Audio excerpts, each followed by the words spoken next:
Di ba kayo nagtataka pag pupunta kayo sa doctor's clinic? Unang-una, titingnan ng doktor maigi ang mukha mo. Di ba? Nakatitig siya, di ba? Yan ang tinatawag sa aming mga doktor na clinical eye. So, bilang internist, cardiologist, isang tingin pa lang sa mukha, dapat meron na tayo impression kung ano sakit ng pasyente. Yan, meron ka na makikita. Dito, tingnan natin. For example, sa tenga, actually may isang sign yung earlobe crease. Tunay yun yung mga may linya dito sa tenga, mas tumataas yung cholesterol, possible heart disease. Pag may namumula sa muka, titingnan yan, baka rosacea o lupus. Yan, sa buhok. Tapos sa mata, meron din. Kung may bilog na arcosinilis, pwede rin mataas ang cholesterol yan. Lalo na kung less than 40 years old. So marami makikita sa mukha. Sample lang to. Weight loss agad tinitingnan. Yan. Okay. Pag may nakita kang kaibigan na biglang pumayat. Okay, biglang namayat. So bakit siya namayat? Pag namayat, iisipin mo, lalo na kung may edad, laging isipin ng doktor, baka may bukol, baka may cancer. Kasi minsan weight loss ang unang sign ng cancer. Pwede rin naman may thyroid problem, hyperthyroid siya, o baka may ibang sakit, bakit biglang namayat, bumagsak yung katawan. Meron naman pagtingin mo, biglang tumaba, okay?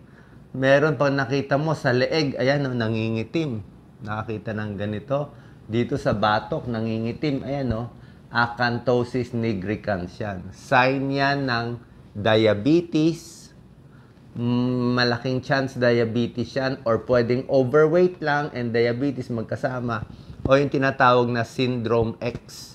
So, halo-halo yon, cholesterol, high blood, diabetes, at overweight. Anemic. Okay, isang tingin pala maputla siya, Pagtingin dito sa ilalim ng mata, maputla. So, pag maputla, anemic siya. So, bakit anemic? So, baka may bleeding ba siya? Meron bang masamang bukol? 'Di ba? Meron ba? Nasaan yung bleeding? Check agad yung CBC. Pwede ring may kidney problem. Kidney problem, nagiging anemic din. So, sa tingin pa lang, ay anemic to, maputla. 'Di ba? Pwede rin pagtingin namin, jaundice. Ito, medyo bad sign to. Basta madilaw. Jaundice, pwedeng hepatitis, pwedeng liver problem, or yung iba, pwedeng madumi lang yung mata. Merong ganun, nakala mo madilaw o hindi ka sure.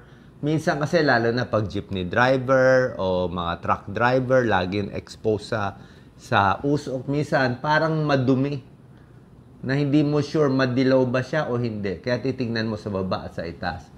At minsan, tatanong ko anong kulay ng ihi. Pag tunay na madilaw siya from liver problem, ang kulay ng ihi niya, kulay tsaa. Pag nagbago yung ihi niya, kulay tsaa, tapos medyo madilaw, jaundice yun. Liver problem, gallbladder disorder, merong bilirubin sa skin, nababarahan. So, titingnan mo kung anong liver problem niya. Meron din ganito, isang tingin pa lang sa mukha, ayan may mga taba-taba, kulay dilaw. Santelasma yan, ayan nakikita nyo to, yan santelasma, cholesterol yan. So, yung cholesterol, dahil sa taas ng cholesterol niya, naglalabasan na dito. Okay, usually, hindi na to ma-opera, hindi na tinatanggal, make-upan na lang. Okay, fats yan, fats. So, mataas cholesterol. Meron din ganitong sign, butterfly rash. Ayan, butterfly. Parang may paru-paro dito sa mukha. Ayan, parang paru-paro siya. Butterfly rash, usually sa babae to, pwede rin sa lalaki, sign of lupus. So, sarili mong immune system inaaway. Lupus or SLE. Meron din pag isang cheeks lang, rosacea. Meron ganun. Exposed sa, araw, pwede rin, o nag-allergy, pwede rin. PCOS, okay? Sa PCOS, ang babae mas tumataba at dumadami ang buhok. Ayan, dumadami ang buhok niya, sa balbas, o minsan sa paa. Ayan, dumadami. PCOS. Mahirap mabuntis, nagloloko regla, tumataba, at maraming facial hair. Pwedeng polycystic ovary syndrome. Siyempre, sa muka, titingnan mo rin, actually sa balat to, ayaw mo merong nunal na malaki masyado. Okay? Actually, ganitong nunal, hindi natin sure kung masama o hindi. Dapat hindi siya lalampas ng 6 mm. O yung sa Mongol pencil, di ba may eraser? Mga 6 mm yan. Pag mas malaki, medyo ingat tayo. Ito, border niya, pabilog naman. Hindi naman siya uka-uka. Pag mas uka-uka to, mas cancerous. Isang kulay lang naman to. So ito hindi tayo sure. Baka hindi naman cancerous to.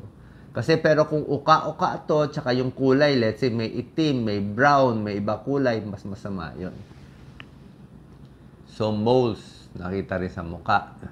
Sugat sa bibig, pwede rin to mga cold sore. Ayan, no, pwede na-stress, type 1 herpes virus.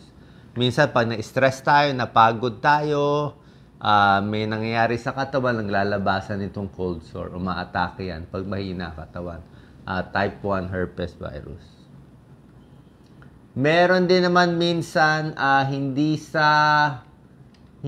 sa labi, dito sa side, mga sugat-sugat. Pag dito sa side, sugat-sugat, ito, corners of the mouth, to. Pag nandyan yung crack, pwedeng vitamin B. Kulang ka sa vitamin B. Pwede rin yan. Ito, pag maraming frown lines, ano yung masungit? Okay? Nasa skin. Kung may taba-taba dito, sinabi ko sa inyo yung cholesterol. Dark rings sa leg, sabi ko sa inyo, diabetes. Yan. So, titingnan din natin sa mukha. Ay, pag ganito sa mukha, Bell's palsy. Yan, no? Pag hindi nasasara ang mata, pati yung yung bibig, tabingi, Bell's palsy. Pero pag pinapikit mo siya, pag pumikit ang mata, stroke yon. Pag pumikit yung mata, tapos ito lang ang nangingiwi, ayan, no? Ito, ayan, pinapatawa, ito lang ang tumatawa. Ito ang paralyzed. Oh. Ayaw tumaas. Ayaw sumara yung mata. So, pag pinapikit mo siya, pag ito ay pumikit, ito lang ang nawawala, stroke yon. Pag stroke, ito lang tinatamaan. Bell's palsy, buong facial nerve. Ayan. Ayan, no? Ayan. Bell's palsy. Ito, nakaluwa ang mata. Okay? Kita yan agad. Pagtingin agad, hyperthyroid yan. Okay? Hyperthyroid. Nagbabulge yung mata. Sabihin, may thyroid problem yun. Usually nga, minsan hindi na to bumabalik. Diba? Dapat hindi pa abutin ng ganito kung may sakit ka sa hyperthyroid. Nanginginig, pinapawisan, naiinitan. Maaga pa, i-check mo na T3, T4, TSH para malaman kung hyperthyroid ka. Itong muka, typical to, no? Medyo maga. Maga siya. Tapos yung mata niya, nakamaga, may manas. Manas sa mata, no? Puffy. Tapos, pwede swollen lips, pwede anemic.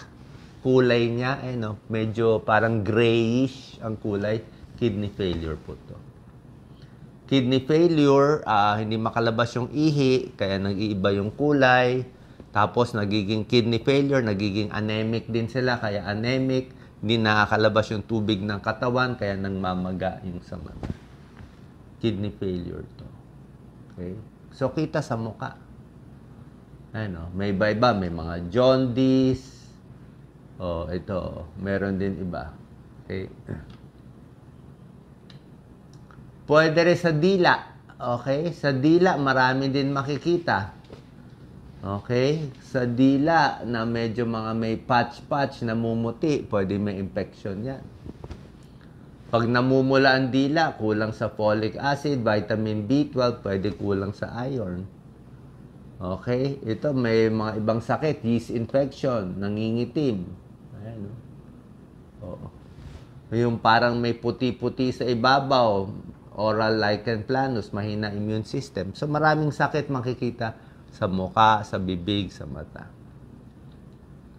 So, para maging healthy tayo, syempre, dapat kumain ng healthy, mas maraming gulay at prutas, maraming tubig iinumin, 8 to 10 glasses of fluid in a day, Exercise, lakad-lakad, kahit 3,000, 5,000 steps in a day, kung yun lang ang kaya. Safe sa pagkain, tsaka ingat tayo sa araw. Okay, saan po nakatulong to? Pagtingin lang sa mukha, marami ng sakit na malalaman. God bless.